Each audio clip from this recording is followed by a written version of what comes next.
We've spent the last month and a half going through all of the teams in the NFL and what are the surprises for how the roster rankings stack up after going team by team. That is today on Locked On NFL Scouting.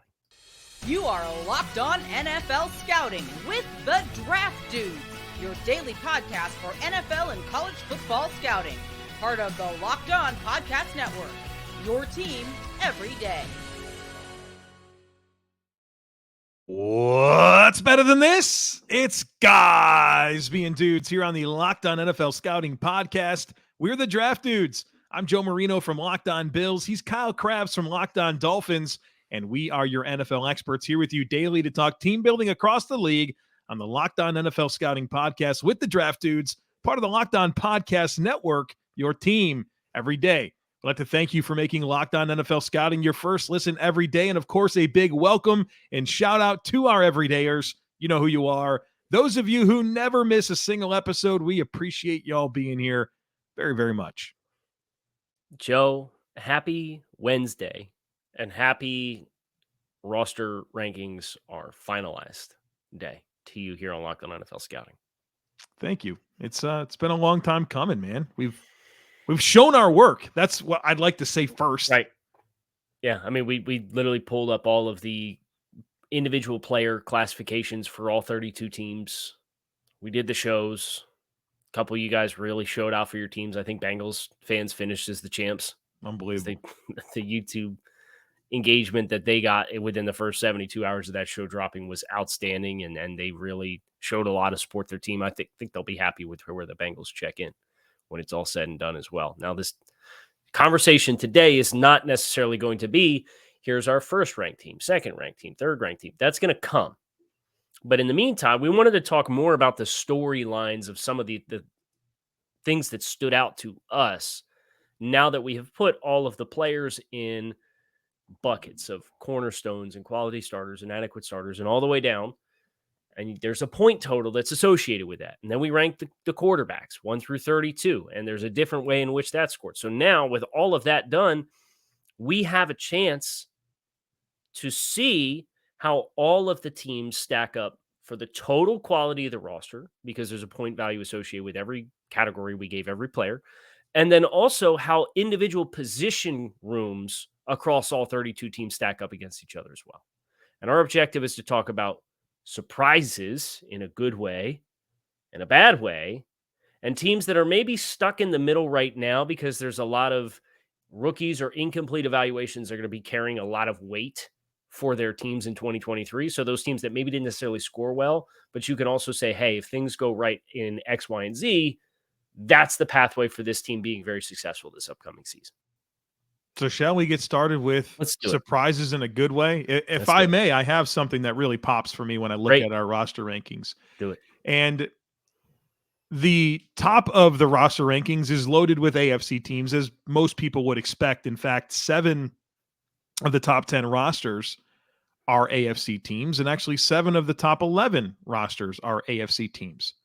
But the 4th best roster in the NFC belongs to the New Orleans Saints. And to me, that really pops because I think we started this conversation, like the entire project, with the Carolina Panthers being one of the first teams that we did. And as we work through the NFC South, we kept on saying it feels wide open. It feels wide open. Any team can win it. And then we got to the Saints, and the Saints were the last team that we did overall, right? Not just the last team in the NFC South, but the last team that we did overall. And clearly they made an impression on us because they're the 4th best roster in the NFC, in our opinion, and very clearly the best roster in that division. And so the Saints, as a good surprise, really stands out to me. Yeah, and obviously the investment in Derek Carr, who scored as our 12th best quarterback.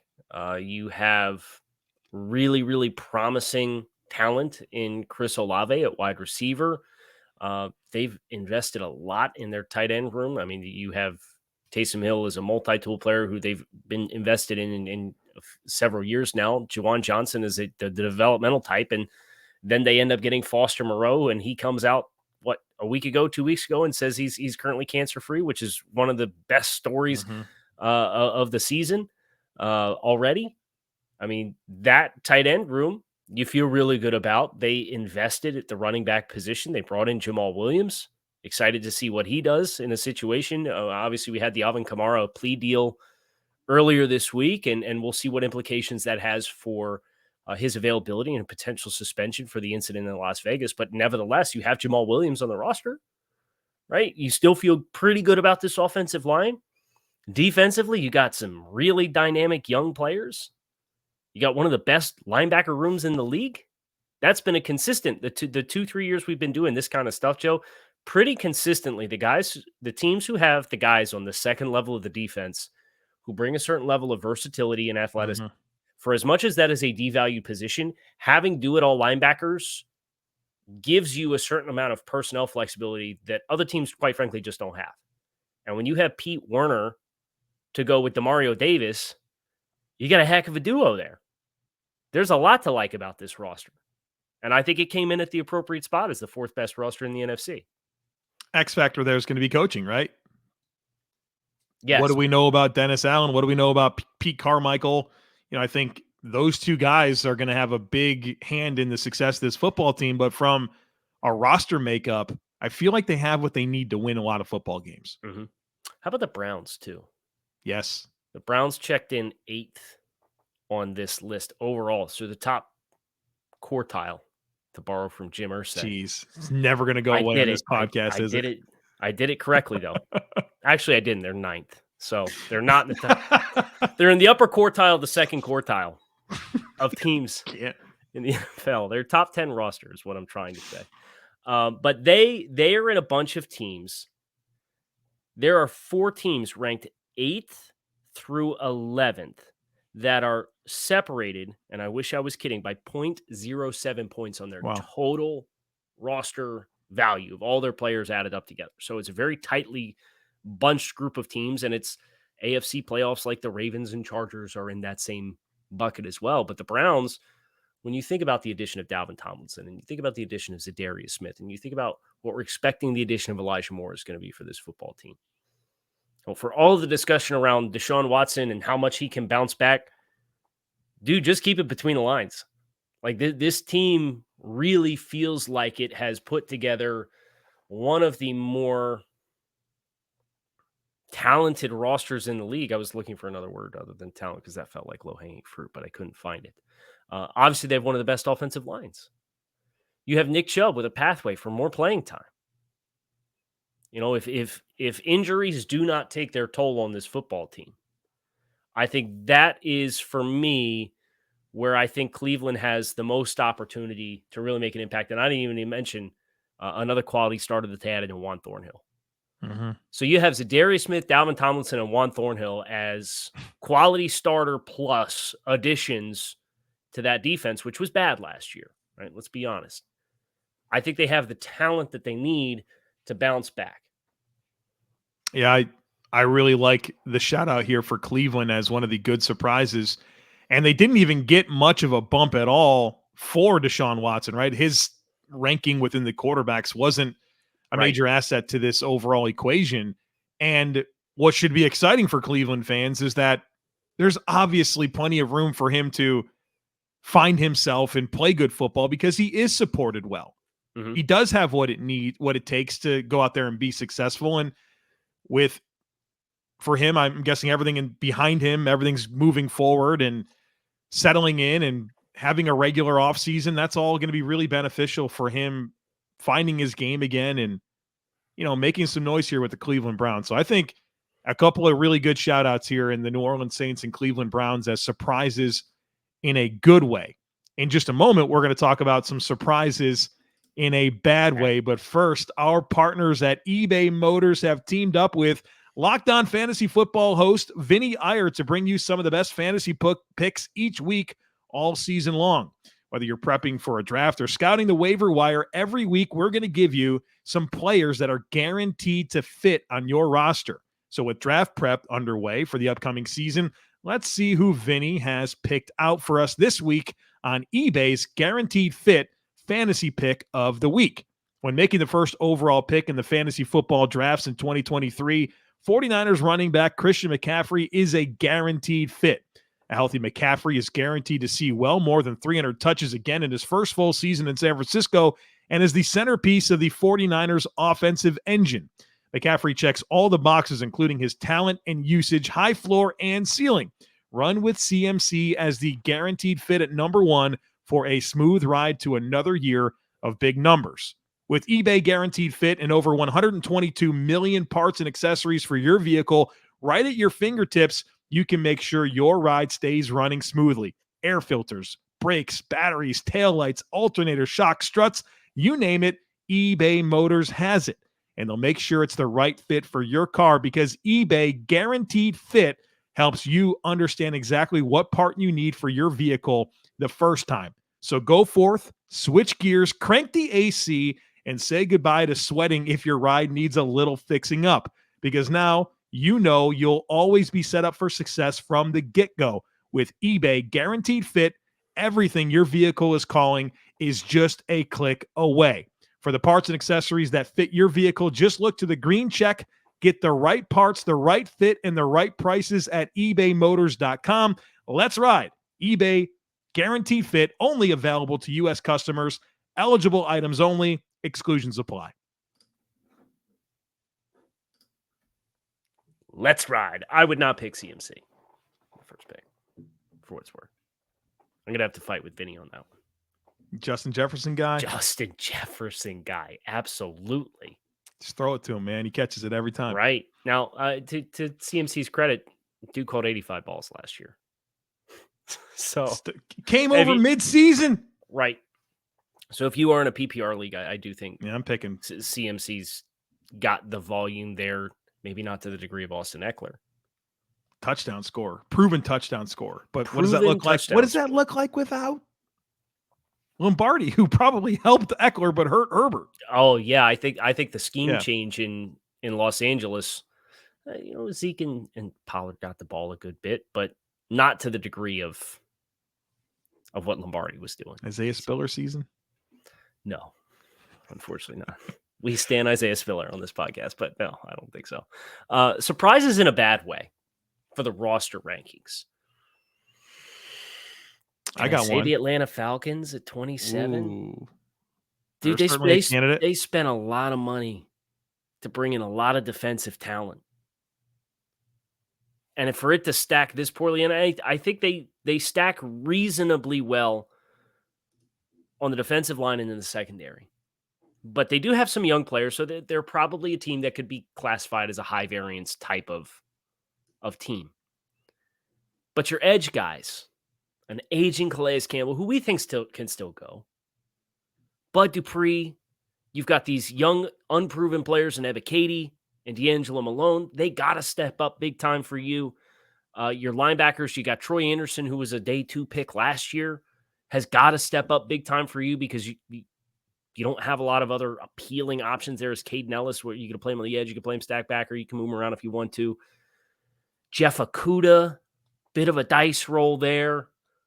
You bring in Jesse Bates, I think is probably your third best starter defensively, if not your second. It's Terrell, Grady Jarrett, and Bates. Yeah.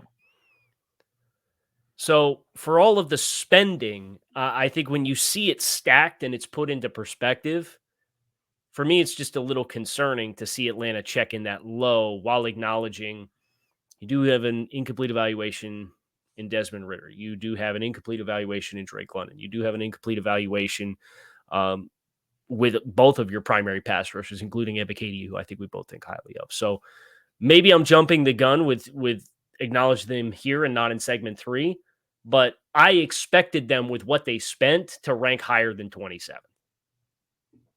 Kyle, I think my big surprise in a bad way is the Washington Commanders, who come in 31st, and maybe we're getting hypothetical tomatoes thrown at us right now for saying that, but they just didn't score well. And when you think about it, it does actually make sense. I mean, this team has a couple of nice receivers and McLaurin and Dotson that I like.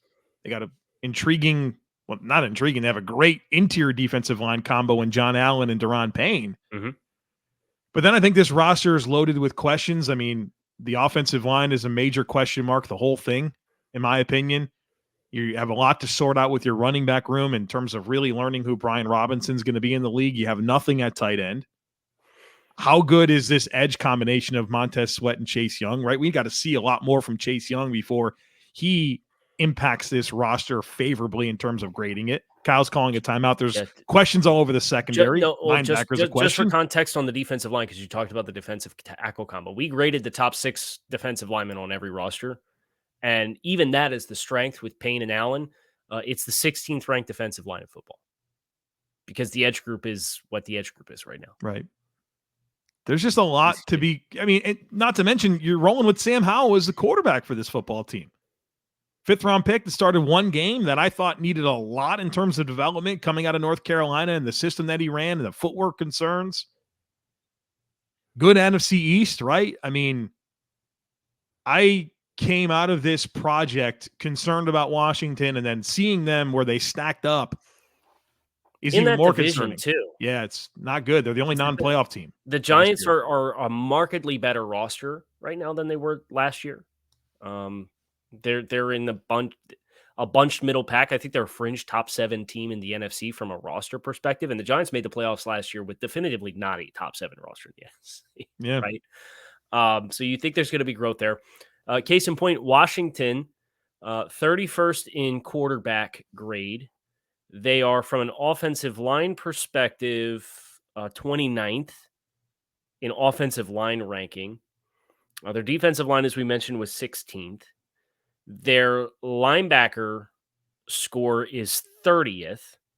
Their defensive back score is 30th.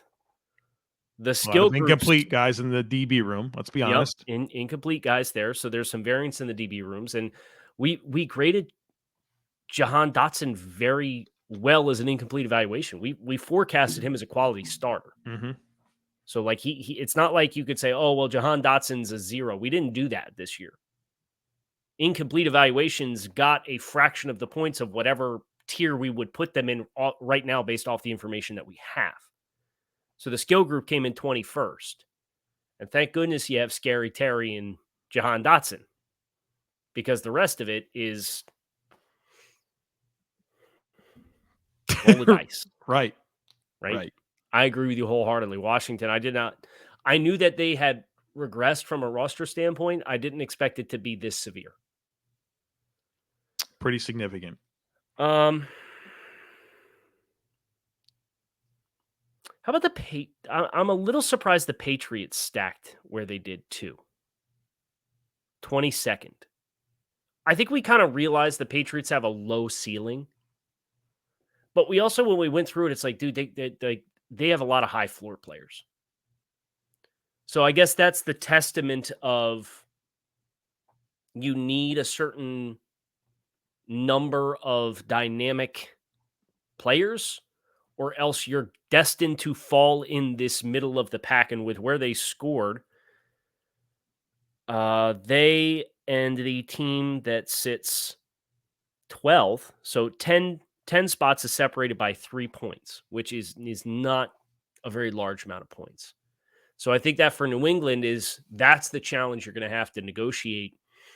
But as we did the project and we did them in a vacuum, it's like, okay, like, yeah, maybe they're not a super high ceiling team or don't have a lot of cornerstone players, but it also feels like they don't have a lot of liabilities. They have a fairly high floor as a team. And for that to check in 22nd is a little surprising to me.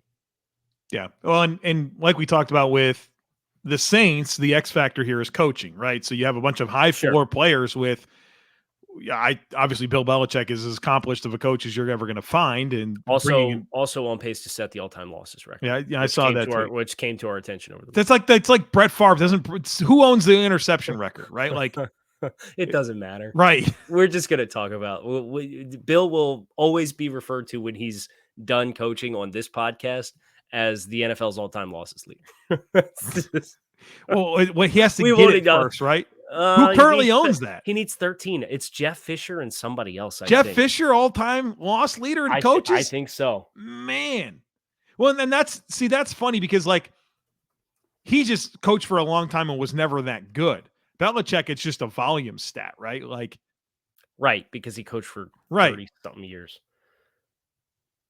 I'll tell you what, we're going to take a quick break, and coming up after the break, Okay. we're going to figure out who the all-time loss leader is for head coaches, and we're also going to talk about the high variance teams in the NFL.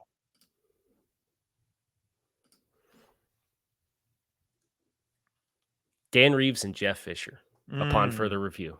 Both have 165 losses. Wow. Can you kind of like give it? Do you have like the whole thing? Can you give us like I top five? got the whole thing. Let's give this a little bit of time here. This is interesting to me. Okay. So 165, Dan Reeves, Jeff Fisher. Reeves stopped coaching in 2003. He has a career win percentage of 53.5%. That's you got a winning record despite the most losses. Like, good for you, Dan Reeves. Yeah, that's the fun thing is that how far down you have to go to get the first coach on the all-time losses records who does not have a. I need that. I'm going to need that for sure. Yep. Okay. Jeff Fisher is second. He coached one less season than Dan Reeves. Stopped coaching in 2016. He has a 51.2% win percentage. Mm-hmm. Thank you, Steve McNair. Tom Landry is third. Really? Okay. Volume? It is, it's a volume stat. He coached for 29 years. Yeah. He has a 60.7% win percentage. Excellent. He had 162. So he had the all-time losses record for 15 years before Reeves and then Fisher. And then Fisher climbed and tied. Got it. Fourth place, Don Shula. Volume stat. He coached for 33 seasons. He has a 67.7% win percentage. That's crazy. 67%. Unbelievable. Fifth place, Bill Belichick. Shula has 156 losses. Belichick has 152 losses. He's going to break it. He's going to break Shula's record for losses for sure this year. 66.2% win percentage for Bill Belichick. He needs 14 losses to take first place all time in losses. 2 seasons, he can get that done. 2 seasons. Tom all Coughlin. Right. I need to know who's the guy with the most losses with a losing record, because this would be potentially the worst coach in the history of the NFL. Norv Turner. Oh, Norv. 48.3%. 114, 122, and 1. Is there any others? Sam Weich. Okay. Tampa. 104 losses, 44% win percentage. Norv Turner was a 48% win percentage. Wow. The highest active coach. And we're assuming he's going to get it. Maybe he's not going to get another head coaching job, but Lovie Smith is the highest losses active coach with a losing record, which I feel like he got boned with Houston because he was fine before that. He had a winning record before last season with Houston. Yeah. Okay. Well, that was the side tangent nobody asked for, but got. They got it.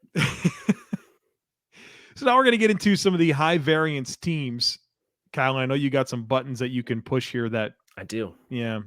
I also would like to share that the New York Jets are officially, according to Adam Schefter, locked in for Hard Knocks. Really? Yes, as of right now. Well, how does that change? What do you mean as of right now? That's got to be it, right? It's the Jets. Well, I'm saying Schefter announced right now on social media that the Jets are. So it's a wee-woo. Let's go. I'm excited for that. Can't wait. They had to be forced to do it, obviously. Yes, correct. So what are you searching for high variance teams? High variance teams. Yeah, that's what so you have to go to the offensive and defensive summary tabs and look for pink and green. Gotcha. So, for example, the Ravens with incomplete evaluations with Odell Beckham, Rashad Bateman, and a rookie with Zay Flowers, there's a lot that we need to learn about your skill group. They also have 2 starting offensive linemen who are incomplete evaluations as well, with Tyler Linderbaum and Ben Cleveland. And I know for a fact this defense, Odafe Owe, David Ajabo, Travis Jones, you've got Brandon Stevens, Kyle Hamilton.